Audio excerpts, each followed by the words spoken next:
Hello friends, welcome to back my channel. Previous video में मैंने ये बताया था कि आपको कोर्स कैसे डिसाइड करना है और कौन सी कोचिंग आपको रीज़नेबल प्राइस में मिल जाएगी। तो मेरे सजेशन के हिसाब से जब मैं फ्रेशर थी तो मैंने कौन सी कोचिंग ज्वाइन की थी, तो मैं उसके बारे में आपको अभी थोड़ा बहुत एक्सप्लेन करूँगी। इससे आपको गाइडेंस मिलेगा कि आपको वो कोचिंग ज्वाइन करना चाहिए या नहीं कोचिंग ज्वाइन करना चाहिए। सपोज़ दैट मैंने हैदराबाद से कोचिंग की थी, तो हैदराबाद मेरे लिए बहुत नया था। थोड़ा मुझे लगा भी था कि लैंग्वेज कैसी होगी वहाँ पे। लैंग्वेज तो तेलुगु चलती है, मुझे समझ में आएगी या नहीं आएगी। तो उस वक्त बहुत सारी चीज़ें थी, बट घबराने की कोई ज़रूरत नहीं है, क्योंकि वहाँ पर जो है लैंग्वेज वो तेलुगु भी यूज़ होती है, वहाँ पे हिंदी में भी बात करते हैं, वहाँ इंग्लिश में भी बात करते हैं। तो ऐसे टेंशन लेने की आपको कोई ज़रूरत नहीं है। तो सपोज़ दैट आपने अब डिसाइड कर लिया कि आपको लैंग्वेज आपने चूज़ कर ली। अब आपने डिसाइड कर लिया कि रीज़नेबल प्राइस में हम लोग कोचिंग कर सकते हैं हैदराबाद से। और बाकी तो मैंने एक्सप्लेनेशन आपको बता ही दिया है कि किस लेवल से वो लोग आपको पढ़ाते हैं, आपको वो चीज़ समझ में आएगी या नहीं आएगी। क्योंकि मैंने वो चीज़ को नोटिस किया है, क्योंकि मुझे भी तब उस वक्त लग रहा था कि पता नहीं मैं वो चीज़ों को समझ पाऊँगी या नहीं पाऊँगी। बट नहीं, बहुत ही ज़ीरो लेवल पे जाके वो पढ़ाते हैं। ठीक है, तो सपोज़ दैट आपने अब डिसाइड कर लिया कि आपको अब जाना है हैदराबाद। चलो, आप हैदराबाद तो पहुंच गए। उसके बाद आपने वो कोर्स ज्वाइन कर लिया। अब वो कोर्स ज्वाइन करते समय आपको वो लोग गाइड करेंगे कि हमारे पास कौन कौन सी बैचेस अवेलेबल है। तो मैं आपको एक रूटीन बताऊंगी, क्योंकि वो रूटीन फॉलो करना बहुत ज़रूरी है। क्योंकि क्या होता है कि अगर हम वो रूटीन फॉलो नहीं कर पाएंगे ना, तो हम लोग अपनी पढ़ाई तरफ अच्छे से ध्यान नहीं दे पाएंगे। तो सपोज़ दैट आपने वो कोर्स ले लिया। कोर्स लेने के बाद आपने डिसाइड किया कि भाई हमें ये बैचेस ज्वाइन करनी है। तो प्लीज़ आप जब कोर्स लो तो उन्हें बोलो कि मुझे 7 to 9, 9 to 10 और 10 to 11 वाली बैचेस अगर हो सके तो प्लीज़ हमें वो प्रोवाइड करें। क्यों?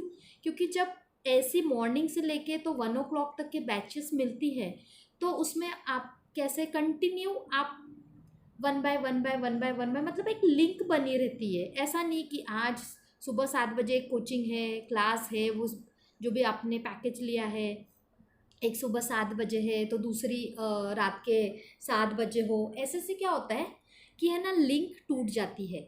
तो इसलिए मैं आपको सलाह दूंगी कि आप अगर हैदराबाद गए हो, नरेश आईटी इंस्टीट्यूट में जाइए। सबसे पहले आप आपकी कोर्सेज़ के बारे में बोलिए कि हमें ये कोर्स लगाना है, और आप डिसाइड करिए कि आपको कौन से टाइमिंग पे बैचेस चाहिए। उस अकॉर्डिंग उनसे सलाह लीजिए कि भाई हमको ये बैचेस चाहिए इस टाइमिंग पे। तो सपोज़ दैट आपने 7 to 9 एक बैच ज्वाइन कर ली, फिर दूसरी 9 to 11 कर ली, और एक 11 to 1 कर ली। तो क्या होता है, जब भी हम कोई सी भी लैंग्वेज का एक बंच लेते हैं तो उसके अंदर हमको तीन सेक्शन मिलते हैं। एक फर्स्ट होता है ऊप्स कॉन्सेप्ट से रिलेटेड, सेकंड होता है डेटाबेस से रिलेटेड, थर्ड होता है यूआई वेबसाइट डिज़ाइन करने से रिलेटेड। तो वो लोग फर्स्ट सलाह ये देते हैं कि आप पहले 2 कोर्स करिए, जिसमें ऊप्स कॉन्सेप्ट आपको सिखाए जाएंगे और डेटाबेस से रिलेटेड सारी चीज़ें सिखाई जाएगी। तो उसमें क्या होगा, क्योंकि हम डायरेक्टली तो वेबसाइट कैसे डिज़ाइन करते हैं वो नहीं सीख पाएंगे ना। सबसे पहले हमें लैंग्वेज के बारे में पता होना चाहिए, डेटाबेस कैसे डिज़ाइन करते हैं, कैसे वैल्यूज़ को स्टोर करते हैं, वो सब चीज़ें आपको पता होना चाहिए इन सब के बारे में। तो सबसे पहले आपको 2 कोचिंग ज्वाइन करनी पड़ेगी। थर्ड वाली जब 75-80% ये दोनों चीज़ों का कंप्लीट होगा, उसके बाद आप थर्ड वाली, जैसे वेबसाइट कैसे डिज़ाइन करते हैं, वो वाली क्लास को ज्वाइन कर सकते हैं। तो अब एक और चीज़ है, एज अ फ्रेशर आपको, छोटी ऑर्गेनाइजेशन हो या बड़ी ऑर्गेनाइजेशन हो, कोई सी भी ऑर्गेनाइजेशन हो, एज अ फ्रेशर आपको एप्टी रीजनिंग फर्स्ट राउंड देना ही पड़ता है। तो एप्टी रीजनिंग देने के लिए भी आपको एक कोचिंग ज्वाइन करनी पड़ेगी। ज़्यादा नहीं, उसकी फ़ीस समथिंग 800 या 700 या 500 ही होगी, ज़्यादा नहीं होगी। और वो लोग आपको 2 महीने एप्टी रीजनिंग सिखाते हैं, जो मोस्टली आपको जो भी फर्स्ट राउंड में जो एप्टी रीजनिंग के क्वेश्चंस आते हैं, मोस्ट ऑफ दी 75% तो वो कवर करते ही है कोचिंग के अंदर। तो इससे क्या होता है कि आपको फर्स्ट राउंड क्रैक करने में हेल्प हो जाती है। जैसे ही आपका फर्स्ट राउंड क्रैक हो गया तो सेकंड राउंड क्या होता है, अपना टेक्निकल की तो आप कोचिंग कर ही रहे हो, तो वो तो आपका हो ही जाएगा अगर आप मन लगा के अच्छे से प्रैक्टिस करोगे तो ये एक चीज़ है। तो अब सपोज दैट आपने 7 to 9 लैंग्वेज की क्लास कर ली, 9 to 11 डेटाबेस की कर ली, और 11 to 1 आपने कोचिंग कर ली एप्टी रीजनिंग की। उसके बाद आप हॉस्टल में जाइए, जाने के बाद लंच करिए अपना प्रॉपर, 2 बज गए, 2 बजने के बाद 2 से 3:30 बजे तक आराम से सो जाइए, क्योंकि माइंड को भी आराम देना बहुत ज़रूरी है। क्योंकि अगर आप मॉर्निंग 6 o'clock से लेके 1 o'clock तक के कंटिन्यूसली क्लासेस को सुन रहे हो, सीख रहे हो, तो समटाइम्स क्या होता है कि जब आप 2 बजे से फिर से पढ़ने बैठ गए तो वो आपके दिमाग में नहीं घुसने वाला। जो मेरे साथ ऐसा हुआ, मैंने सोचा नहीं अभी कोचिंग ज्वाइन की है, अभी तो मुझे बिल्कुल आराम नहीं करना है, बिल्कुल सोना नहीं है। मैंने 2-3 दिन ऐसा किया, बट लिटरली बोलूँ वो वर्कआउट नहीं हुआ, क्योंकि मेरा माइंड ना थक जाता था। तो फिर मैंने डिसाइड किया कि हाँ, हम मॉर्निंग 7 to 11 और 11 to 1 पूरा मैं क्लास करूँगी। क्लास करने के बाद मैं अपना प्रॉपर लंच करूँगी, लंच करने के बाद प्रॉपर मैं 1.5 आवर प्रॉपर स्लीप लूँगी। उसके बाद मैं स्टार्ट करूँगी। फिर मैंने वैसे ही किया। और टू बी ऑनेस्ट, जब आप हॉस्टल में जाओ तो प्लीज़ खाने और सोने के लिए ही जाना, क्योंकि हॉस्टल में पढ़ाई नहीं होती है। तो इसीलिए जब मैं हैदराबाद में गई, वहाँ पे मुझे एक चीज़ बहुत अच्छी लगी इस इंस्टीट्यूट की, उन्होंने लैब्स प्रोवाइड की है।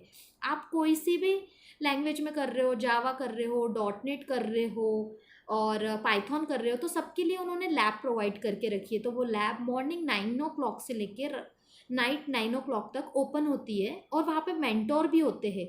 अगर आपको सॉफ्टवेयर इंस्टॉलेशन से कोई इशू हो रहा है तो मेंटोर सॉल्व करते हैं और आपको गाइड करते हैं कि ऐसे इंस्टॉल करो आपके लैपटॉप पे। ओके, तो और हाँ, एक और, जो बच्चे छोटे सिटी से आए हैं उनके पास लैपटॉप नहीं है, तो डोंट वरी, आप कोर्स करिए। करने के बाद प्रैक्टिस करना बहुत ज़रूरी है। तो इस इंस्टीट्यूट में एक और चीज़ मुझे बहुत अच्छी लगी कि उन्होंने कंप्यूटर्स प्रोवाइड किए हुए हैं।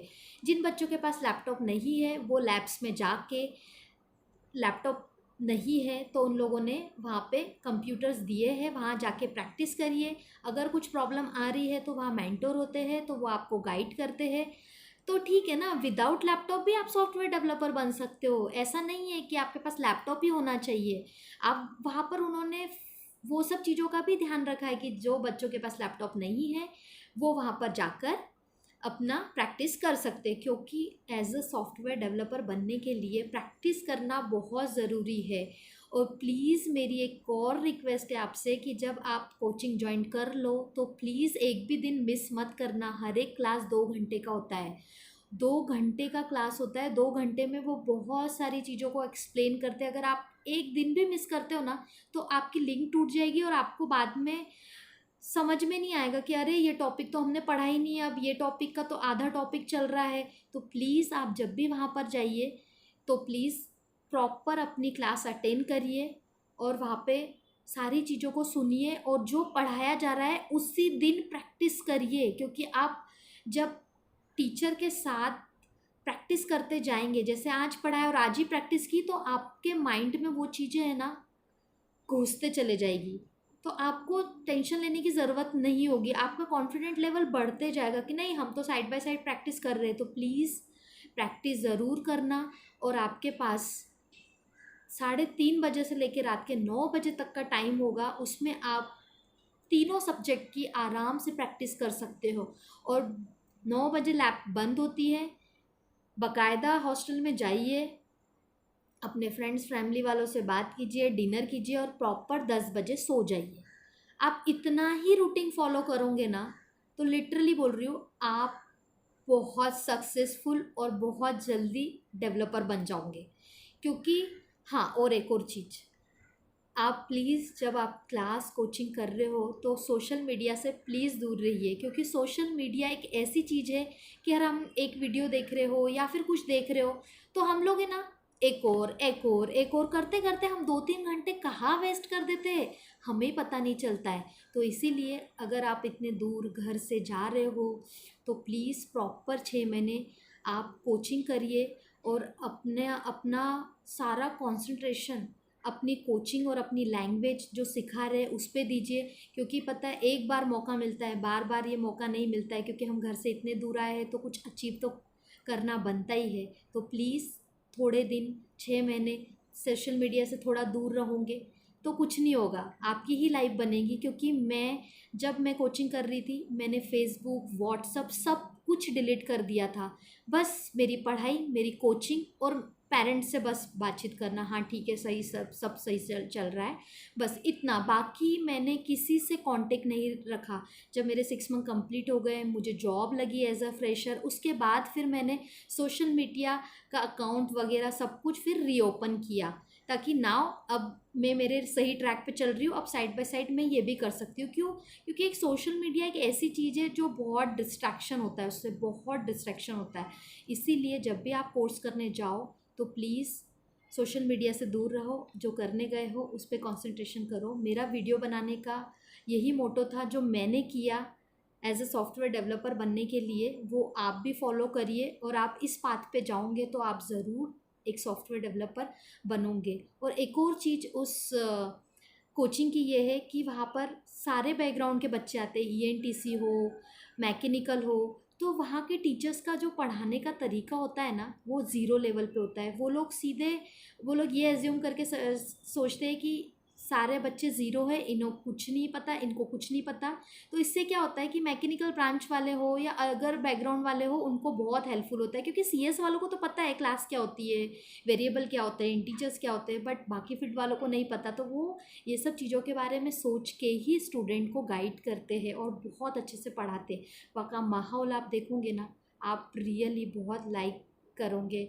लिटरली आप जाइए एक बार, वहाँ कोचिंग करिए। बस मेरा वीडियो बनाने का यही एक मोटो था। प्लीज़ आगे की वीडियो के लिए please like and subscribe my channel. मैं और ऐसे वीडियो बनाऊंगी जो एज अ फ्रेशर आपको ध्यान रखना चाहिए, और कौन कौन सी चीज़ें आपको काम आएगी उससे रिलेटेड भी आगे मैं वीडियो बनाऊंगी। Thank you so much for watching a video. Take care.